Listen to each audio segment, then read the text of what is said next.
ഈ പരിപാടി കേവലം വിനോദത്തിനായി മാത്രം നിർമ്മിക്കപ്പെട്ടതാണ്. ഈ കഥയിൽ ചിത്രീകരിച്ചിരിക്കുന്ന കഥാപാത്രങ്ങൾ, അവരുടെ പേരുകൾ, സ്ഥലങ്ങൾ, സംഭവങ്ങൾ മുതലായവയെല്ലാം സാങ്കല്പികം മാത്രം ആയതിനാൽ ജീവിച്ചിരിക്കുന്നവരോ മരിച്ചവരോ ആയ യാതൊന്നുമായി ഇവയ്ക്ക് യാതൊരു വിധ ബന്ധവുമില്ല. ഏതെങ്കിലും തരത്തിലുള്ള സാമ്യം തോന്നുന്നുണ്ടെങ്കിൽ അത് തികച്ചും യാദൃശ്ചികം മാത്രം.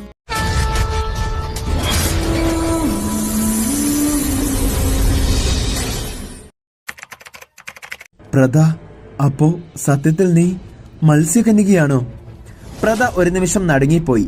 ഒളിച്ചുകളികളൊന്നും വേണ്ട എന്ന് വെച്ച് പ്രദ സത്യങ്ങൾ തുറന്നു പറയാൻ തീരുമാനിച്ചു. അതെ ഋഷിയേട്ട, ഞാൻ മത്സ്യകന്യകയാണ്. ആദ്യം മുതൽക്കേ നടന്ന സത്യങ്ങൾ പ്രദ ഋഷിയുടെ മുന്നിൽ തുറന്നു പറഞ്ഞു. ഗാഥയും താനും മെഹക്കും സഹോദരിമാരായിരുന്നെന്നും ഗാഥയുടെ കൊലയ്ക്ക് പ്രതികാരം ചെയ്യാൻ പ്രദയും മെഹക്കും വന്നതും തുടർന്ന് നടന്ന ഋഷിയുമായുള്ള വിവാഹവും അതിന്റെ അവസാനത്തിൽ തന്റെ രൂപം ധരിച്ച് മെഹക്ക് ഗാഥയെ കൊന്നതും തന്നെ കള്ളക്കേസിൽ കുടുക്കി ജയിലിലാക്കിയതും ഋഷിയുടെ കുഞ്ഞിനെ ജയിലിൽ പ്രസവിച്ചതും പിന്നീട് മരിച്ചുപോയ തന്നെ മഹാമത്സ്യറാണി രക്ഷിച്ചതും സത്യങ്ങൾ പറഞ്ഞതും അങ്ങനെ എല്ലാം പ്രദ ഋഷിക്ക് മുന്നിൽ തുറന്നടിച്ചു. പക്ഷേ ഇപ്പോൾ താനൊരു ശേഷ മത്സ്യകന്യകയാണെന്ന് മാത്രം അവൾ പറഞ്ഞില്ല. ഋഷിയേട്ട, ഇവളാ നമ്മളെ തമ്മിൽ അകറ്റിയത്.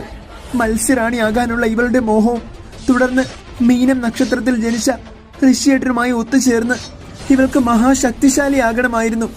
അതിനുവേണ്ടി ഈ ദുഷ്ട ചെയ്തതാണിതെല്ലാം. നമ്മുടെ മകളെ പോലെ നശിപ്പിക്കാൻ ഇവൾ ശ്രമിച്ചോ എന്ന് ആർക്കറിയാം. പ്രദ ഇത്രയും പറഞ്ഞ് അവളുടെ കണ്ണുനീർ തുളച്ചു. പെട്ടെന്ന് മെഹക് പറഞ്ഞു, വാവ്, ഇതെന്ത് ഇമോഷണൽ ഡ്രാമയാണ്.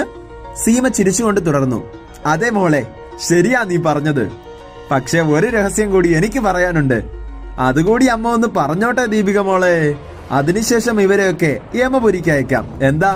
അതായത് മേഘ എന്ന മഹാമത്സ്യറാണിയുടെ സഹോദരി ലയയെയും അവളുടെ ഭർത്താവ് വിക്രാന്തിനെയും കാണാതായിട്ട് 25 വർഷങ്ങൾ പിന്നിടുന്നു.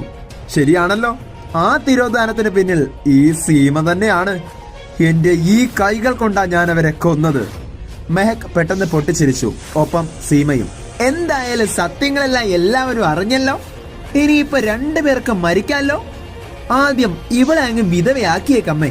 ഋഷി ഇതെല്ലാം കേട്ട് ആകെ വിഷമിച്ച മട്ടിലാണ്. സീമ പെട്ടെന്ന് കത്തി ഋഷിയുടെ കഴുത്തിലേക്ക് ആഴത്തിൽ താഴ്ത്താൻ തുടങ്ങുകയാണ്. മെഹക് അത് ശ്രദ്ധിച്ചത്. ഋഷിയുടെ ശരീരത്തിലെ തൊലി മീനിന്റെ പുറം പോലെയാകുന്നു. പെട്ടെന്ന് മെഹക് പറഞ്ഞു, അമ്മേ നിർത്ത്. സീമ കഴുത്തിൽ വെച്ച കൈ പിൻവലിച്ചു. മെഹക് പെട്ടെന്ന് ചോദിച്ചു, ആരാ നീ? നീ ഋഷിയല്ല, പിന്നെ നീ ആര്? പെട്ടെന്ന് ഋഷി ഒരു മത്സ്യമായി മാറി. മെഹക് ഞെട്ടിപ്പോയി. സീമയും പ്രദയും മഹിയും മേഘയും ഒക്കെ അതേ അവസ്ഥയിൽ തന്നെയായിരുന്നു. മത്സ്യമായി മാറിയ ഋഷി മനുഷ്യരൂപത്തിലേക്ക് വന്നു. പ്രദയുടെ വളർത്തമ്മയായ മാന്യതയായിരുന്നു അത്. അത് കണ്ടതും പ്രദ ഞെട്ടി. അമ്മേ. പ്രദ ഓടിപ്പോയി മാന്യതയെ കെട്ടിപ്പിടിച്ചു. പോട്ടെ മോളെ, സത്യങ്ങൾ അമ്മ മനസ്സിലാക്കാൻ വൈകിപ്പോയി. പക്ഷെ ഇപ്പോൾ എനിക്കെല്ലാം അറിയാം. സത്യങ്ങൾ എന്നോട് പറഞ്ഞത് മറ്റാരുമല്ല, ഇവൻ തന്നെയാണ്. ഇത്രയും പറഞ്ഞ് മാന്യത മഹിക്ക് നേരെ കൈ ചൂണ്ടി. മഹി പെട്ടെന്ന് യാഷ്ലിയായി രൂപം മാറി. അത് കണ്ട സീമയും മെഹക്കും ഞെട്ടിത്തരിച്ചു. യാഷ്ലി, നീയോ? അതെ, ഞാൻ തന്നെ. മത്സ്യലോകത്തെ ഒന്നടങ്കം നശിപ്പിച്ച് ശക്തികൾ നേടാൻ ശ്രമിക്കുന്നവർക്കെതിരെ മരിക്കുന്നവരെയും ഈ യാഷ്ലി പോരാടും. പ്രദ എന്നോട് അവളുടെ പ്രതികാരത്തിനായി അവളോടൊപ്പം നിൽക്കണമെന്ന് ആവശ്യപ്പെട്ടപ്പോൾ ഞാൻ സമ്മതിച്ചു. പക്ഷേ സത്യങ്ങൾ ഞാൻ ആദ്യം പറഞ്ഞത് മത്സ്യറാണി അമ്മയോടായിരുന്നു. പ്രദ യഥാർത്ഥത്തിൽ മത്സ്യറാണി അമ്മയുടെ മകളല്ല. അങ്ങനെയെങ്കിൽ ആരാണ് ശരിക്കും മത്സ്യറാണി അമ്മ പ്രസവിച്ച ആ കുഞ്ഞ്? ഇനി ആ ചോദ്യം കൂടി ബാക്കിയാണ്. പറ സീമേ, മത്സ്യറാണി അമ്മയുടെ യഥാർത്ഥ മകൻ അല്ലെങ്കിൽ യഥാർത്ഥ മകൾ അതാരാണ്? യാഷ് ഇത്രയും പറഞ്ഞ് സീമയെ തന്റെ വാൾ കൊണ്ട് അടിച്ചു. വാലിന്റെ മോശയാൽ സീമയുടെ ശരീരം മുറിഞ്ഞു. പെട്ടെന്ന് മേഘയും ഒരു മത്സ്യമായി മാറി.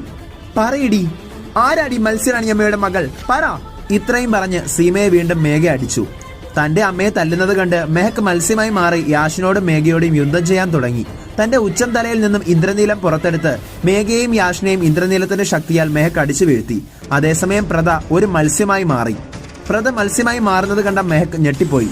പ്രദ, നീ അങ്ങനെ വീണ്ടും മത്സ്യമായി? പ്രദയല്ല, മത്സ്യകന്യക. ശേഷ, ശ്രേഷ്ഠ, സർവശ്രേഷ്ഠ, സർവശ്രേഷ്ഠ ശേഷ മത്സ്യകന്യക.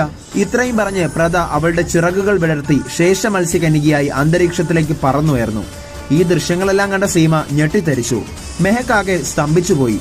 നിമിഷ നേരത്തിനകം പ്രദ സീമയെ തന്റെ കയ്യിൽ പൊക്കിയെടുത്ത് അന്തരീക്ഷത്തിലേക്ക് പറന്നുയർന്നു. മര്യാദയ്ക്ക് പറഞ്ഞോ, എന്റെ അമ്മ മാന്യതയുടെ യഥാർത്ഥ മകൾ ആര്? നീ എന്നെ ആ സ്ഥാനത്ത് നിന്ന് മാറ്റിയെങ്കിൽ ആ സ്ഥാനത്ത് എന്റെ അമ്മ പ്രസവിച്ച ആ കുഞ്ഞ് ആരാണെന്ന് പറയാൻ. ജീവൻ അറ്റുപോകുന്ന ആ അവസാന നിമിഷത്തിൽ സീമ ആ പേര് ഉച്ചത്തിൽ അലറി വിളിച്ചു, ഋഷി. പ്രദ ആകെ ഞെട്ടിത്തരിച്ചു. തന്റെ ഭർത്താവ് തന്നെയാണ് തന്റെ വളർത്തമ്മയുടെ യഥാർത്ഥ മകനെന്നറിഞ്ഞ പ്രദയ്ക്ക് പെട്ടെന്ന് തല കറങ്ങുന്ന പോലെ തോന്നി. എന്ത്? എന്ന് ചോദിച്ചുകൊണ്ട് പ്രത സീമയെ നിലത്തേക്ക് നിർത്തി. പ്രതയും മനുഷ്യരൂപത്തിലേക്ക് തിരിച്ചു വന്നു. ഈ സത്യങ്ങളെല്ലാം പുറത്തുനിന്നും യഥാർത്ഥ ഋഷി കേൾക്കുന്നുണ്ടായിരുന്നു. ഋഷിയാണ് മാന്യതയുടെ ചോരയെന്ന് കൂടി കേട്ടപ്പോൾ ഋഷി ആ വാതിൽ തള്ളി തുറന്ന് പെട്ടെന്ന് അകത്തേക്ക് കയറി. ഋഷിയെ കണ്ടതും എല്ലാവരും ഞെട്ടി. താനൊരു ഇച്ഛാധാരി മത്സ്യത്തിന്റെ മകനാണെന്ന് തിരിച്ചറിഞ്ഞതും ഋഷിക്ക് എന്തോ പോലെ തോന്നി.